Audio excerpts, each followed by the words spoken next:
Something went wrong while generating the response. If this issue persists, please contact us through our help center at help.openai.com. Retry. Janelle had learned early that some rooms could smile at you and still make it clear you were not welcome. The Whitaker house had been one of those rooms from the beginning. 7 years before she sat alone in the back pew of Victor Whitaker's funeral, she had walked through the front doors of that Charleston mansion as Graham's new wife, carrying a homemade peach pie and a nervous hope that kindness would be enough. The house smelled like lemon polish, old money, and fresh flowers that someone else had arranged. Evelyn Whitaker kissed the air beside Janelle's cheek, not her skin, then looked her up and down as if she were trying to decide whether Graham had brought home a wife or a charity case. "Well," Evelyn said, her smile thin as paper. "Graham always did like surprises." Graham laughed softly, squeezing Janelle's hand under the table. "Mother is just old-fashioned," he whispered later. Janelle wanted to believe him. She wanted to believe love could outlast cold looks and careful insults. Back then, Graham was not the man at the funeral who looked away while his mother blocked her from the family row. Back then, he was exhausted, ambitious, and scared in a way he tried to hide behind tailored suits. Whitaker Holdings was sinking under debt, Victor's health was failing, and every relative with the Whitaker name seemed better at spending money than saving it. Janelle saw the cracks before Graham admitted they existed. She saw the late notices tucked inside desk drawers. She saw the bank letters marked urgent. She saw Victor sitting alone in his study, one hand pressed to his chest, pretending the pain was nothing because his sons were already arguing over who would get the beach house if he died. Janelle did not announce herself as a savior. That was never her way. She stayed quiet. She listened. She made calls after midnight from the laundry room, so no one would hear her negotiating with creditors. She rebuilt loan schedules on an old laptop while Graham slept beside her, face turned away, one arm draped over his eyes like the world had asked too much of him. She helped Victor organize the medical bills he was too proud to show his children. When a private nurse had to be paid before the weekend, Janelle paid it from her own business account and told Victor not to worry. He stared at her for a long moment and said, "You are the only person in this house who does not ask what you get back." She smiled because she did not know what else to do. "Family does not keep score, Victor." He looked toward the hallway, where Graham was laughing with his cousin over a glass of bourbon. "Real family does not," he said. But the Whitakers kept score every day. At Sunday dinners, Brent joked that Janelle had married up and settled in. One aunt asked whether her people were comfortable at big family events, then acted confused when the table went quiet. Evelyn corrected the way Janelle set silverware, the way she wore her hair, the way she spoke too directly in business conversations. And every time Janelle glanced at Graham, waiting for him to defend her, he gave the same tired smile. "Not now. Let it go. They do not mean it like that." So Janelle swallowed the words that could have saved her dignity and went back to saving theirs. She kept the company from losing its insurance. She found the missing money Brent had hidden in fake consulting fees and warned Victor before the auditors did. She sold the little condo her mother had left her in Colombia to cover a bridge payment that kept the Whitaker mansion out of foreclosure. Graham only knew the crisis had passed. He came home that night with flowers and said, "See, I told you everything would work itself out." Janelle stood in the kitchen, her hands still smelling faintly of printer ink from the contract she had signed, and realized he had no idea what her sacrifice had cost. Worse, he had never thought to ask. That was the first time she felt the marriage shift beneath her feet. Not break. Not yet. Just shift, like an old floorboard warning her that one day, the whole house would not hold. The warning in Janelle's chest did not become a fact until the anniversary dinner at the Whitaker mansion. It was late October, the kind of Charleston evening that looked soft from the outside, with moss hanging from the oak trees and warm lights spilling through tall windows. But inside that house, everything felt polished to hide something rotten. Evelyn had ordered white roses for the dining room and placed silver candlesticks down the center of the long mahogany table. Victor was upstairs resting after another treatment, too tired to sit through a meal where his own children would pretend they had not been waiting for him to get weaker. Janelle had spent the afternoon driving him back from the clinic, helping him up the stairs, making sure his medication was sorted, then changing into a navy dress in the guest bathroom because Evelyn did not like hospital energy near the dining room. By the time Janelle sat beside Graham, Her feet ached, her back was stiff, and her heart was quietly begging for one peaceful night. She did not get it.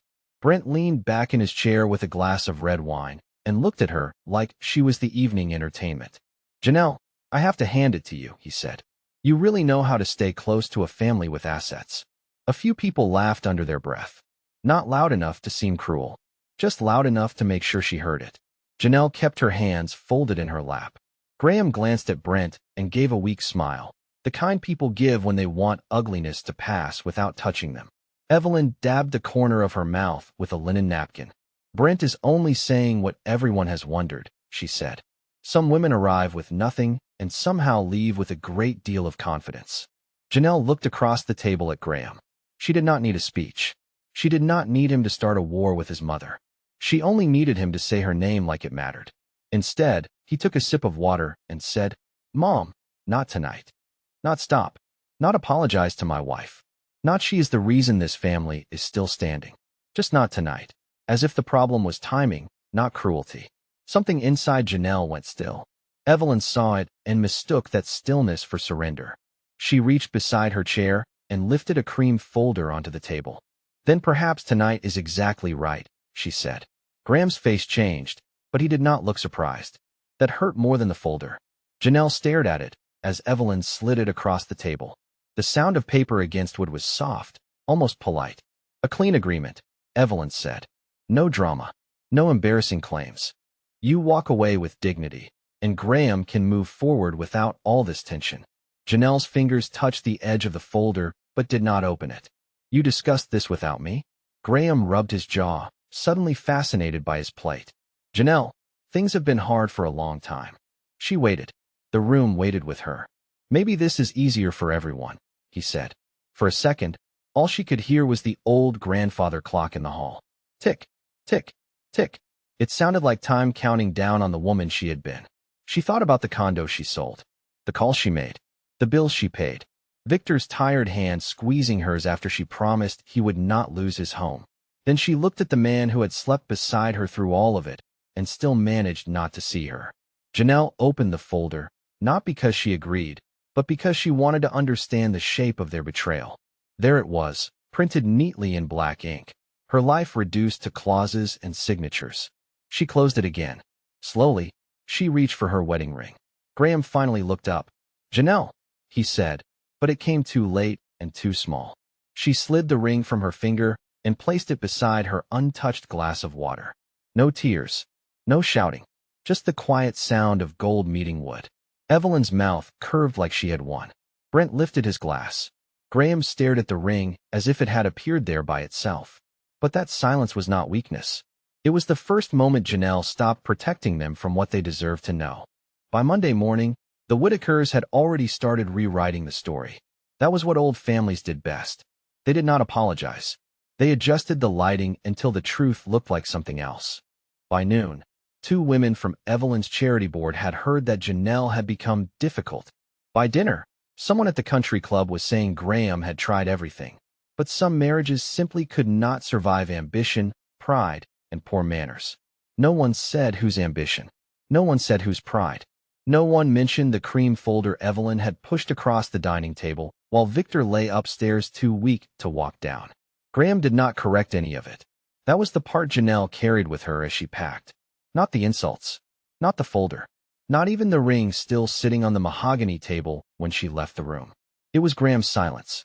The next day, she moved through their bedroom with 2 suitcases open on the floor. She took simple clothes, her old laptop, a framed picture of her mother, and the leather file box Victor had once asked her to keep somewhere safe. She left behind the gowns Evelyn had chosen for galas, the jewelry Graham had bought after arguments, and the car keys hanging beside the door. Those things had never felt like hers anyway. Graham stood in the hallway, looking tired, hands in his pockets like a man watching someone pack for a trip instead of watching his wife leave. "You do not have to make this dramatic," he said quietly. Janelle folded a sweater with careful hands. "I am not." "Then why are you taking Victor's files?" She looked up at him. For a second, she almost told him everything. She almost told him those files were the reason his family still had a company, a house, and a name worth protecting. But then she remembered his mother's voice. "Family only." She closed the suitcase. Because he asked me to. Graham frowned, but he did not stop her. Maybe some part of him already knew he had lost the right to ask. Janelle rented a one-bedroom apartment above a bakery on King Street. The floor leaned slightly near the kitchen, the windows rattled when buses passed, and the heater made a clicking sound at night. Still, when she set her suitcases down, the quiet felt honest. No polished silver, no fake laughter, no table full of people waiting for her to shrink. That evening, as rain tapped against the window, she sat on the bare living room floor and opened Victor's file box. Inside were bank records, medical receipts, company documents, and one small digital recorder sealed in a plastic bag with her name written across it in Victor's shaky handwriting. Her thumb hovered over the button for a long time before she pressed play. Victor's voice filled the room, thin but steady. Janelle, if you are hearing this, then I finally convinced you to stop carrying people who keep stepping over you. She covered her mouth, but no sound came out. I need you to promise me something, he continued. Do not fight them before the will is read. Let them show who they are. Let them think they won. Janelle looked toward the window, where the city lights blurred through the rain. For years, she had protected the Whitakers from ruin because she believed love meant loyalty. But sitting there alone, with her wedding ring gone and Victor's voice shaking through an old recorder, she finally understood. Loyalty without dignity was not love. It was a cage with good manners. And Victor had left her the key. 3 weeks after Victor was buried, the Whitakers gathered to divide what they believed grief had finally unlocked. The meeting was held on the 22nd floor of Mercer, Bell, and Whitmore, a law office in downtown Charleston with glass walls, quiet carpets, and a receptionist who spoke in the soft voice people use around money. Janelle arrived 10 minutes early and stood near the windows, looking down at the street where taxis moved through the afternoon heat. She wore a black dress, small gold earrings, and the same calm expression that had carried her through the funeral. In her purse was the cream envelope Victor had placed in her hands during one of his last clear mornings. She had not opened it. Not yet. Across the room, a tray of coffee sat untouched beside a plate of pastries no one had come to eat. They had come for houses, shares, accounts, vacation property, voting rights, and whatever pieces of Victor could be turned into ownership. Evelyn entered first, wrapped in black silk and pearls. Her chin lifted like mourning was another social event she intended to manage well. Brent came behind her, already typing on his phone, probably texting some broker about money he did not yet have. Cousins, aunts, and 2 distant uncles filled the room with careful whispers. No one looked sad enough to be convincing. Graham came last. His suit was navy, his face pale, his eyes tired in a way that made Janelle wonder whether guilt had finally started knocking or if he had simply not slept. When he saw her, he stopped for half a second. "Janelle," he said quietly. She gave him a polite nod. Nothing more. Evelyn noticed the exchange and tightened her mouth. "I was not aware former spouses were included in private family matters," she said. Her words were not loud, but the room caught them anyway. Brent leaned against the table and smiled.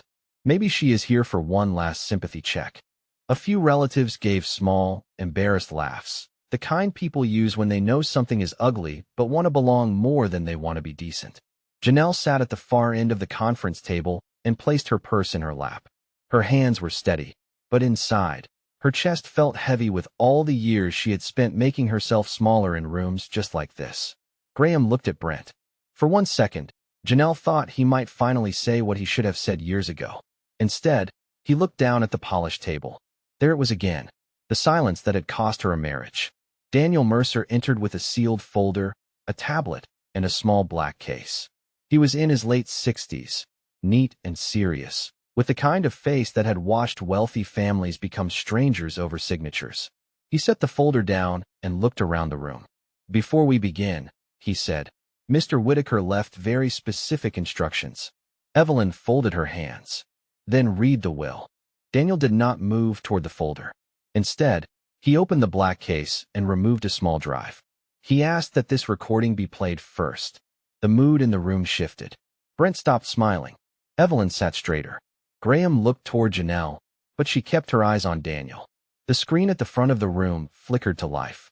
For a moment, there was only a blank blue glow reflected in everyone's faces. Then Victor appeared, thinner than he had been. sitting in his study with a blanket over his knees and the old Whitaker bookshelves behind him. His voice came through rough, tired, but clear. "If you are watching this," he said, "then I am gone. And most of you are probably wondering what you are getting." No one laughed. No one whispered. Even the air seemed to stop moving. Victor leaned closer to the camera, and the look in his eyes was not soft grief. It was judgment. "Before Daniel reads a single line of my will, there is something this family needs to hear out loud." Janelle felt the envelope in her purse press against her palm like a heartbeat. Across the table, Evelyn's pearls trembled slightly against her throat. And for the first time since Janelle had known them, the Whitakers had no way to control the room. Victor's face on the screen looked smaller than Janelle remembered, but his eyes still had the same sharpness that used to quiet a room without raising his voice.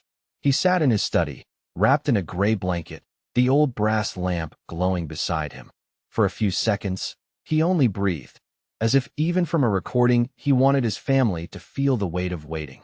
Then he said, "I spent most of my life building a name, and most of you spent yours assuming that name would keep feeding you." Brent shifted in his chair. Evelyn's fingers tightened around the strap of her purse. Graham did not move.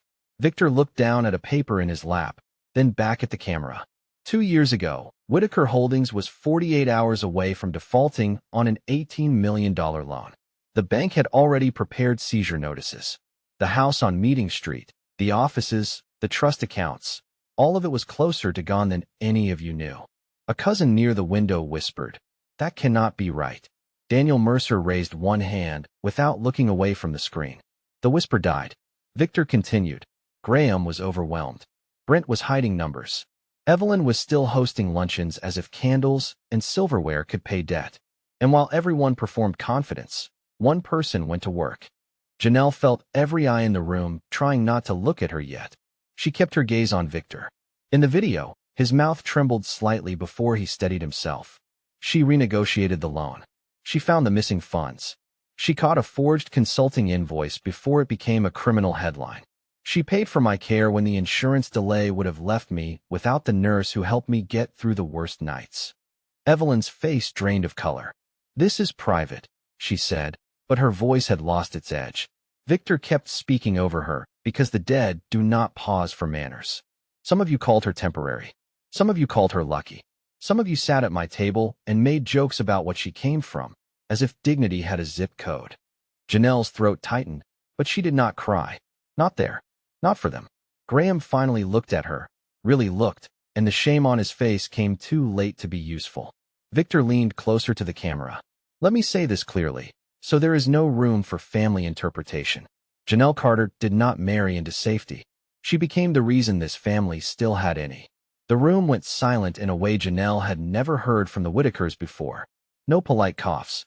No glass clinking. No soft little laughs from people too comfortable with cruelty.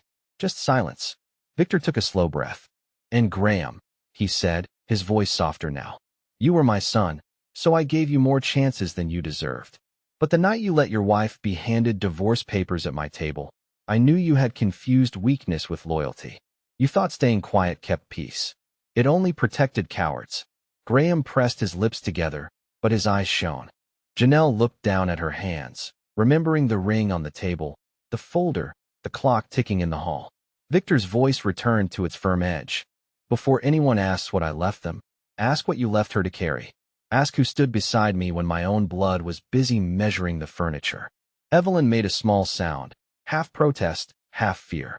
Brent stared at the screen like numbers were being deducted from his future in real time. Victor reached off camera, lifted a cream envelope, and held it up. Janelle's heart stopped for one beat.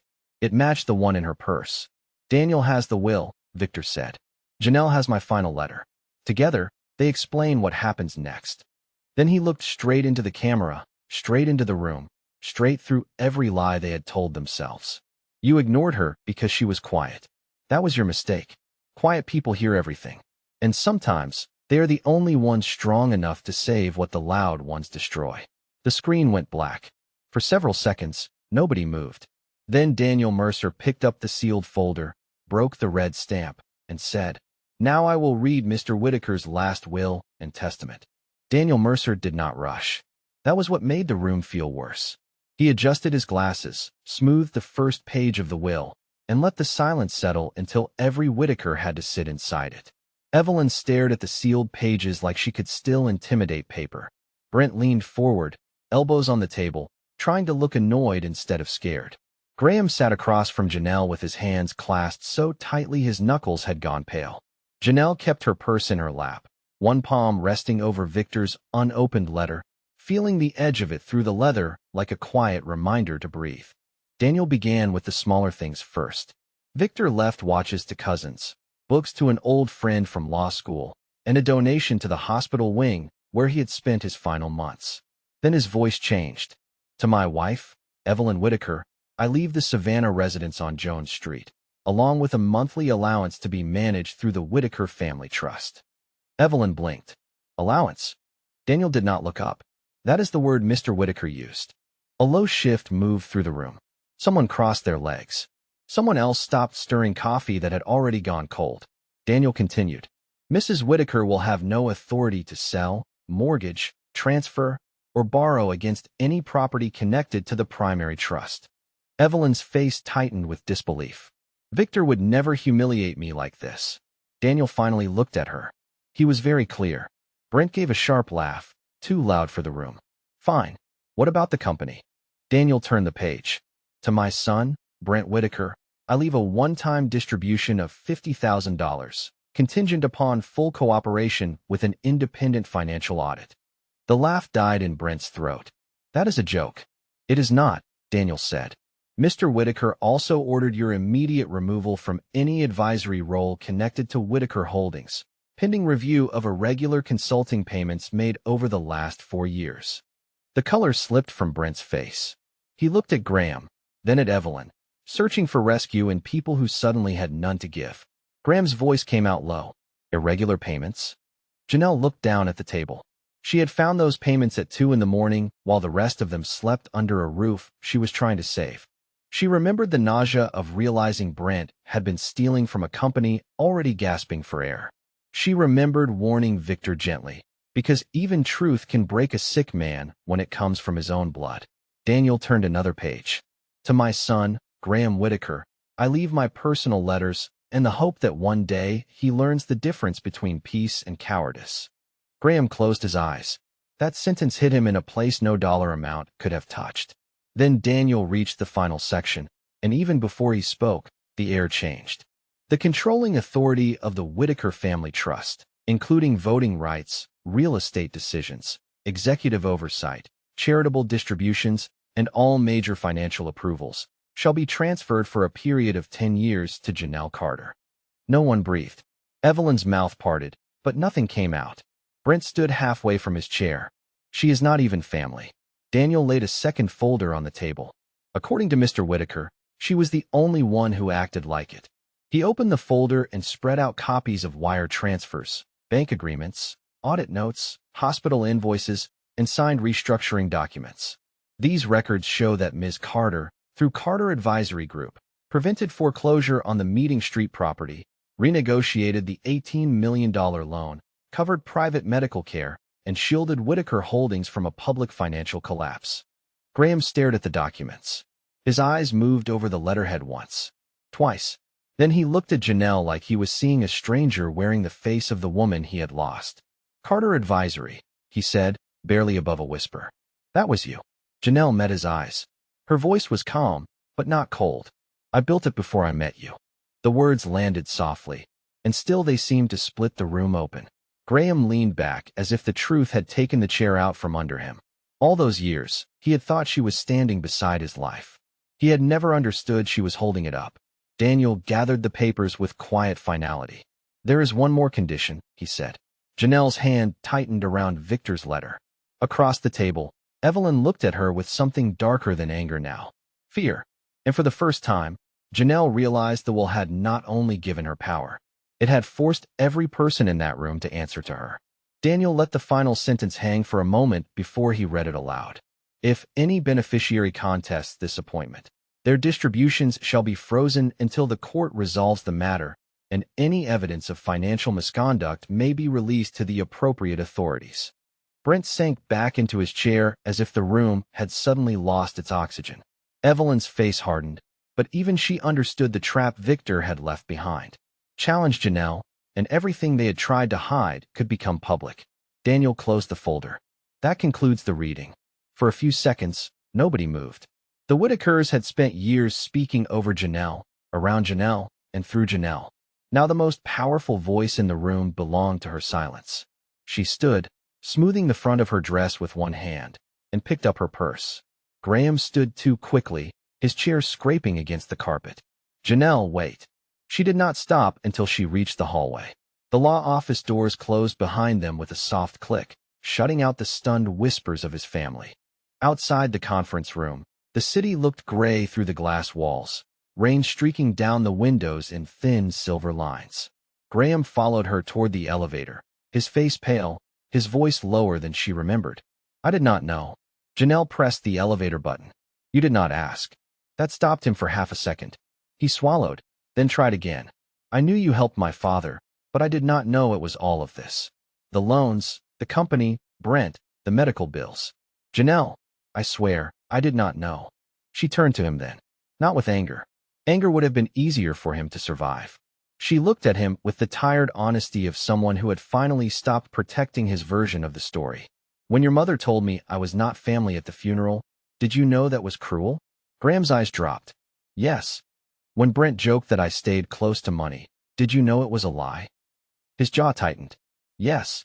When they put those divorce papers in front of me at dinner, did you know I deserved better than your silence? He looked up, and there were tears in his eyes now. Yes. The elevator doors opened behind her, but she did not step in yet. Graham reached for words like a man searching through the wreckage of a house he had helped burn down. I was weak, he said. I let them push me. I thought if I kept the peace, things would settle. I thought you were strong enough to handle it. Janelle gave a small, sad smile. That is what people say when they want a woman to survive pain they never should have allowed. Graham blinked hard. I am sorry. I believe you. Hope flickered across his face, quick and desperate. Then she finished. But sorry is not a bridge back to the life you helped destroy.